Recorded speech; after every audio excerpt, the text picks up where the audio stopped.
봅니다. 자, 그럼 네. 단일화 얘기 좀 이어가고 싶은데 사실 네, 어제 넘어갑시다. 오늘 아침에 있었던 기사를 보니까 김문수 후보가 이제 의원회관에 직접 네. 찾아갔는데 뭐 만남이 불발됐다라는 음. 얘기가 또 전해지더라고요. 이제 오늘 6시부터 사전투표가 시작되니까 네네.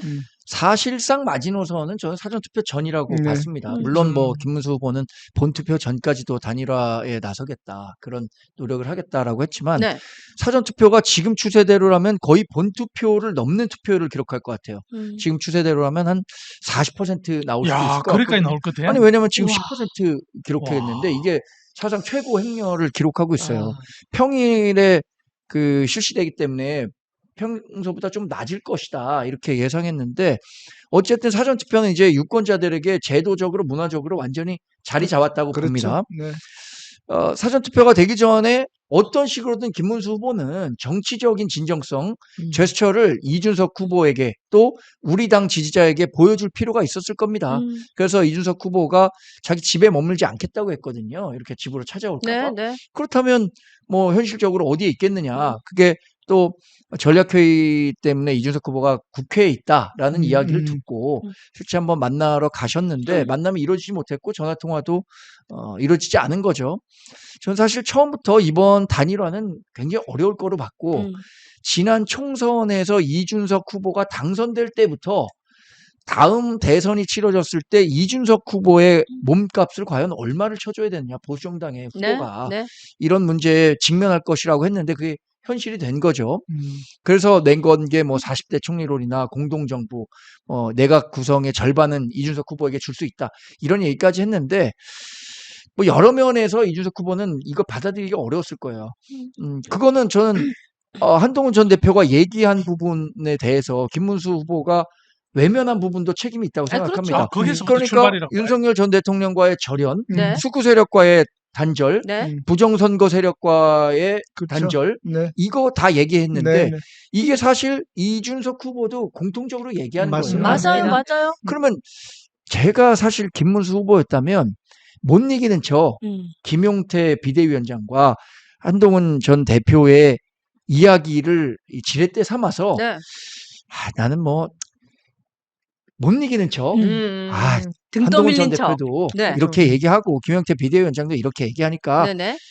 단일화를 위해서 네, 어쩔 수 없이. 그렇지. 윤석열 전 대통령도 보다 선명한 절연 메시지 내고 네. 부정선거도 제가 생각해 보니까 또 검토해 보니까 다양하게 검토해 보니 부정선거도 없습니다. 네.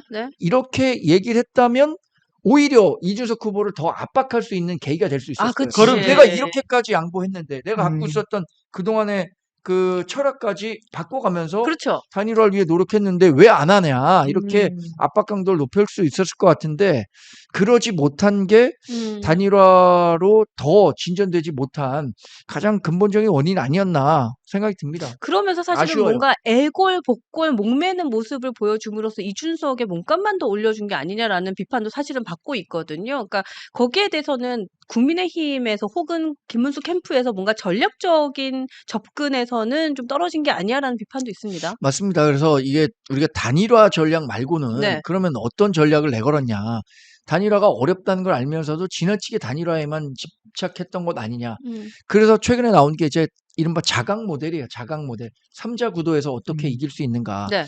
근데 저는 3자 구도에서 이길 수 있는 방법에 대해서도 누차례 그 방송에서 말씀드렸습니다.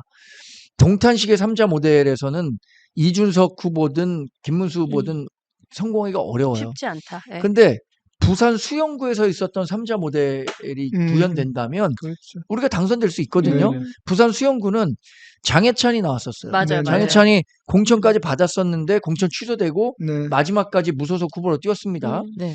그리고 정현욱 후보를 우리가 부랴부랴 공천했어요. 처음에 정현욱 후보 공천하자마자는 장해찬이 관성이 있었기 때문에 네네. 지지율 뭐 이렇게 나오는 거 보면 여론조사 대략 뭐 3.5대 3대 3 뭐 이 정도 수준이었어요. 그래서 자칫 장해찬이 계속 완주하면 정현욱 후보가 당선 못 된다. 근데 그때 한시가 급한 시기였습니다. 네네네. 정말 그 선거가 어려운 국면으로 가면서 이렇게 하다 200석 민주당이 넘길 수도 있다. 그러면 장해찬이 만약에 계속 뛰어서 정현욱 후보의 표를 잠식해서 정현욱 후보도 떨어지고 민주당 후보가 당선되면 그 책임 누구에게 돌아갈 거냐. 전 그렇게 생각했기 때문에 당 대변인으로서 공식적인 방송에서도 장해찬 후보가 사퇴해야 한다라고 얘기를 했거든요. 네, 네. 근데 사퇴하지 않고 계속 뛰었단 말이에요. 근데 그때는 전략적으로 그 지역의 유권자분들이 선택한 거예요. 진짜 장해찬 뽑으면 이거 정현욱 후보도 떨어지겠는데. 부산이니까. 그러면 네. 정현욱 후보 떨어지면 진짜 200석도 안 되겠는데. 그렇죠, 이런 그렇죠. 식의 위기감이 표현됐고 결국 득표율이 어떻게 됐냐. 정현욱 후보가 50점 몇 %를 얻었어요. 51% 가까이. 맞아요. 장해찬 9.18% 얻었어요. 10%도 안 나죠. 그 민주당은 40% 얻었어요. 그럼 자연스럽게 유권자의 힘으로 이거 단일화를 이뤄낸 거예요. 그렇죠. 네. 그러면 이걸 전국 단위 선거로 비춰보면은 장해찬 후보가 등록한 9% 정도를 이준석 후보가 등록 기록을 하고 그러면 몇 % 얻으면 당선되냐? 45% 얻으면 당선돼요. 45% 어떻게 얻어야 되냐? 보수만 했고 45% 얻기가 어려워요. 그럼 일부 중도 진영의 표를 가져와야 되는데 그렇죠. 네. 중도 진영을 공략할 수 있는 메시지 전 아까도 얘기했지만 한동훈 전 대표나 김용태 비대위원장이 얘기했어요. 그렇게 가면 조금이라도 중도표 얻을 수 있는데 그 선명한 메시지를 아직까지 김문수 후보가 내지 못했다는 점이 좀 아쉽습니다. 그러니까요. 만약에 이거 선거 지게 되면 네. 분명히 그 부분에 대한 반성, 분명히 선거 백서 뭐 이런 거 만들 거 아닙니까? 그렇죠. 또 나올 거예요. 가장 제가 봤을 때 가장 큰 거는 이거 같아요.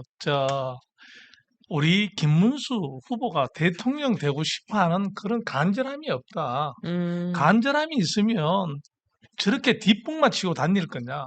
결국은 사전선거 운동의 문제도 미리 얘기했을 때 미리 부정선거에 대해 가지고 미리 짚었으면 되는 문제 아닙니까? 비상계엄들도 자기가 딱 나올 때 짚었으면 되는 거고. 근데 끌려다니면서 다 해요.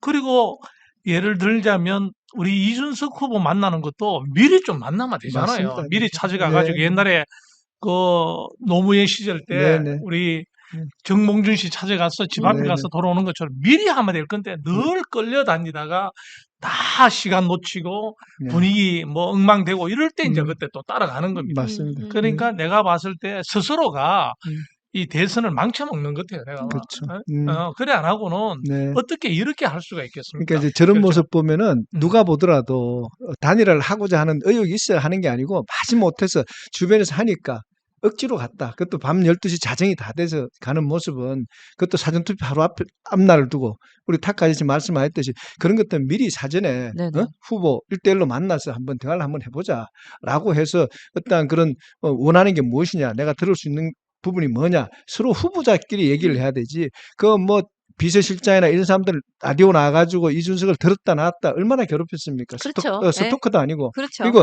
뭐 많은 사람들은 그런 얘기를 해요. 또 어떤 사람들은 야 국민의힘에서 저 정도 하면은 개혁신당 이준석 후보가 한 번 정도는 만나봐야 되는 거 아니냐? 네.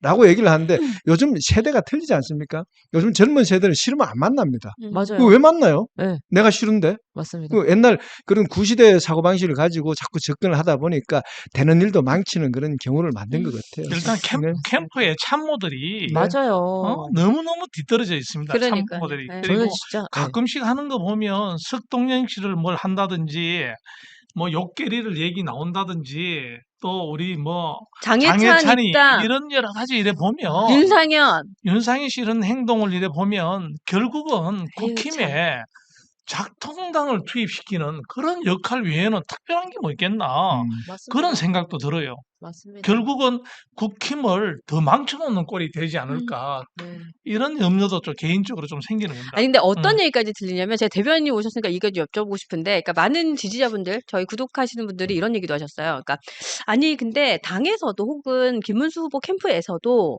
그러니까 단일화는 물 건너갔다는 걸 알았을 것 같다는 거예요. 왜냐하면 이준석이 너무나도 확고하니까. 근데도 계속해서 저렇게 목을 매는 이유는 나중에 만약에 졌을 때 그 책임론을 본인들의 책임에서 단일화가 안 됐기 때문에로 책임론을 가져가려는 거 아니야라는 얘기를 해요. 이거 어떻게 보세요? 근데 그 책임론은 저는 자연스럽게 나타날 거라고 생각해요. 뭐 일단 특정 정치 세력이 야 이준석 때문에 졌다 이렇게 조장하지 않아도 자연스럽게 이 집단 지성을 가진 우리 당과 중도 보수 지지자들은 야 만약에 단일화했었으면 이겼을 거 아니야? 라고 한다면 그 단일화가 무산된 책임 어디에 누구에게 있을 거냐 이런 부분 당연히 지적할 것 같고요. 이게 대선이 끝난 이후에 분명히 이 중도 보수 진영의 정계 개편이 있을 겁니다. 반드시 과정에서- 있어야 됩니다. 반드시 있어요. 그 과정에서 누가 진짜고 네네. 이재명이 말하는 진짜 대한민국 말고 네, 그렇죠. 누가 진짜 보수고 누가 네. 대한민국의 미래를 진짜 좋은 방향으로 이끌 수 음. 있는 보수의 대안이냐 네. 이런 논의가 활발히 진행될 거고요. 여기 계신 많은 분들이 네. 그 주인공이 누구라고 분명히 확신하고 있을 거예요. 네, 저는 네. 지금은 제가 뭐 아직 당 대변인이라 이런저런 그렇죠. 뭐 어떤 편을 들어서 이야기하기는 어렵지만 뭐 이제 진짜 보수 정계 개편이 일어날 때 제가 생각했던 정치 뭐 이런 것들도 좀 더 선명하게 말씀드릴 수 있는 기회가 있을 것 같아요. 우리 좋습니다. 뉴스 네. 엔진은 수없이 얘기합니다. 네. 우리 국힘당에는 혁명이 필요하다고.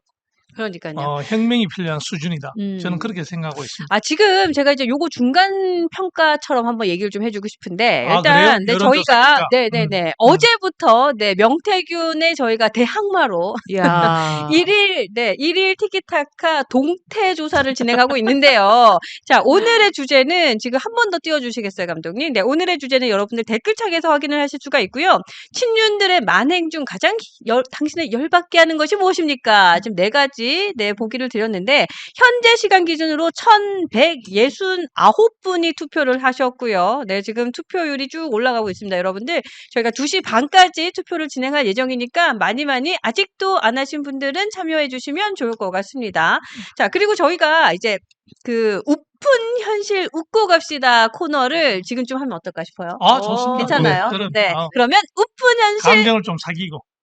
사귀고 네. 우픈 현실 웃고 갑시다. 시작하겠습니다. 네. 오늘의 우픈 사진이 2장인데, 네, 하나씩 좀 띄워주시면 좋을 것 같아요. 첫 번째.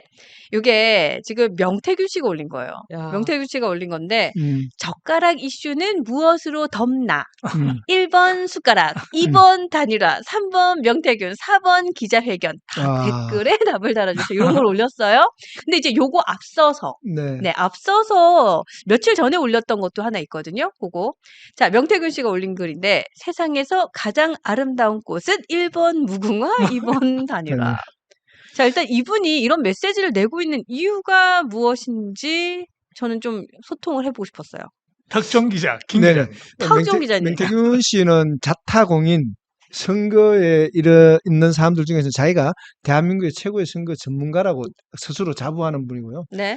저분 같은 경우는 이제 제일 먼저 연결됐던 분이 이제 김영선 씨, 김영선 그렇죠. 전 국회의원하고 김영선 연결이 전 돼가지고 의원. 네. 그분이 아마 이제 이준석 당시 당대표 후보하고 연결을 시켜준 장본인이 김영선 전 의원입니다. 네. 그래서 그렇게 연결돼서 이분이 이준석, 그다음에 김종인, 오세훈, 홍준표 그러면서 무수한 우리 이제 국민의힘 후보들하고 관계를 맺었거든요. 그랬죠. 그래서 지금 제가 봤을 때는 세상에서 가장 아름다운 꽃은 무엇인가라고 올렸을 때 무궁화냐 단일화를 올렸을 때는 명태균 씨가 이준석 후보에게 단일화를 하라는 무언의 압박을 넣었다는 거죠. 그 얘기는 뭐냐 하면은 야 단일화를 하지 않으면은 뭔가가 있다라는 걸 내세웠고요. 그다음에 자기 여기서 또 나온 게 이제 어제 그 발언 이후로 나왔던 게 이 젓가락 이슈를 뭐로 덮을 것인가 자기 이름을 넣었잖아요. 그러면 그 얘기는 뭐냐 하면은 국민의힘에 얘기를 한 거예요. 나만이 이준석을 단일화하는데 역할을 할 수 있다. 나를 찾아오지 않느냐라고 계속 줬는데 감히 누가 찾아가지를 못한 거예요. 제가 봤을 때는. 예, 저는 뭐 그렇게 좀 보고 있습니다. 이때까지 상세한 것은 더 이상 알 수는 없지만은 국민의힘에서 이준석과의 단일화에는 메신저는 나밖에 없다. 이런 걸 좀 자기 자랑으로 좀 내세운 게 아니냐 이렇게 우리 보고 작가님 있습니다. 표정 보세요. 표정 보세요. 지금. 저도 뭐 네. 수시로 얘기했습니다만 명태균 씨 단일화에 영향을 끼칠 사람은 2사람이다. 네. 홍준표, 명태균. 아까 이준석의 단일화에 네. 영향을 아, 끼칠. 네. 자, 지금 작가님 표정 보세요. 지금. 저는 네. 명태균 씨는 굉장히 지금 페이스북 메시지 같은 것을 통해서 자신의 존재감을 계속해서 드러내고 싶어 하고 저분이 지난번에 그 김영선 의원과의 그때 많은 녹취록들이 이제 공개되고 그러지 않았습니까? 네네. 네네. 그때 보면은 굉장히 무시당하는 거를 참지 못하더라고요. 네. 그래서 어떻게 해서든지 자기가 너네들이 알고 있는 것보다 훨씬 나는 더 많이 알고 있어. 내가 행사할 수 있는 영향력은 너네는 모르지만 이런 것이 더 있어 하는 것을 항상 이렇게 계속 슬쩍슬쩍 던져오는 그런 스타일이기 때문에 저는 이번에도 뭐 이렇게 대단한 것을 갖고 있지는 않는 그냥 허세에 불과하다고 보고 있습니다. 약간 이분이 관종기는 있는 것 맞아요. 같아요. 약간 있죠. 네. 예. 네. 근데 저는 사실 그 정치 브로커기는 하지만 네. 여러 사람들이 그래도 네. 우리나라의 이름을 대면 알만한 정치인들이 좀 넘어갔단 말이에요. 그렇죠. 뭐 김종인, 박영선, 네. 김영선, 이준석 이런 사람들이 그런 면에서 이 사람이 했던 얘기 중에 전곡을 찌른 몇 개의 얘기는 있다고 네. 생각하는데 지금 단일화와 이슈를 덮는 게 뭐가 그렇죠. 정확하냐 뭐 이거에서 보기에 단일화를 든 것은 네. 최근에 이준석 후보랑 통화를 했다고 밝혔잖아요. 네네. 저는 이분이 개인적으로 조언하는 방향은 단일화인 것 같아요. 그래서 단일화를 해서 이준석 후보의 다음 정치적 미래를 기약해라라고 생각하는 것 같은데 저는 개인적으로는 그 가능성은 이미 그렇죠. 예. 없어졌다고 보고 단일화를 한다고 그 단일화가 사실 1+1이 안 된다는 건 다 잘 알고 있기 때문에 그렇죠. 예. 이준석 후보도 단일화에 응하지 않을 것 같아요. 저는요, 일단 물 건너왔어요. 예. 이 페이스북의 글에 반응이 너무 궁금해가지고 지금 방금 들어가 봤는데, 아, 네. 댓글이 어떻게 예, 달렸냐? 단일화 관련된 댓글 중에 재밌는 게 뭐가 있냐면, 막, 멋있어요. 막 하는 사람들 있더라고요. 그 사람 들어가 봤어요. 했더니, 프로필 사진에 이재명 민명장을 받은 사람이 멋져요 하고 있고, 네. 그 다음에 방금 이 문제 내지 않았습니까? 젓가락 이슈는 무엇으로 덮냐?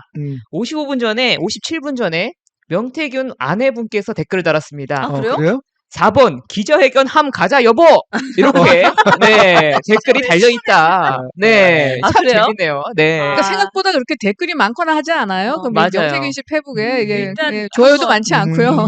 근데 이래 근대 역사, 근대 정치에서 이렇게 보면 명태균 씨만큼 거물 정치인이 엮인 경우는 드물었습니다. 그건 맞지. 그리고 스캔들에. 결과를 만드는데도 뭐 맞고 안 맞고를 떠나서 네. 결과를 만드는데도 네. 상당히 영향을 끼쳤고, 네. 그러니까 사람들이 지금 명태균 씨한테 기대하는 거는 이런 대선에서과 단일화의 어떤 역할보다는 네. 앞으로 남은 그렇죠.